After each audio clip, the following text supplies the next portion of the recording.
One of Mill's most well-known insights is that both individuals and society as a whole benefit when people are allowed, even encouraged, to pursue their different interests, preferences, and tastes.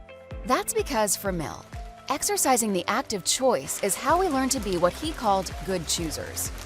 We learn to compare different outcomes from decisions based on our past choices. As we become better choosers, we tend to make better decisions. As a result, people become better and their lives are improved, and society as a whole benefits too. Let's explore this idea using the example of automobiles. The politicians of Sudanville mandated one kind of car for all its citizens. Individual preferences and circumstances didn't matter.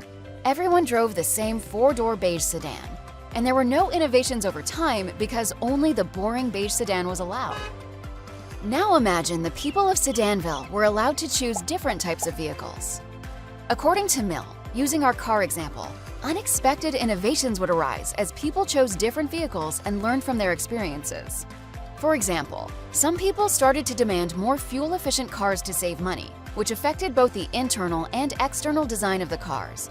Some people wanted faster, smaller cars, while others with families wanted larger, safer cars. Still others wanted cosmetic improvements, like better audio systems, more windows, and more colors to choose from.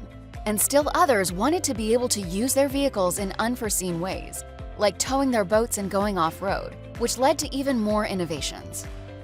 The ability of individuals to make voluntary choices in the kinds of cars they buy leads to better decision-making by the buyers and car manufacturers. And this process leads to enormous innovations in the cars themselves, which benefits society as a whole. As Mill argued, embracing and encouraging the differences among people's preferences and tastes through choice not only benefits individuals, but society more broadly.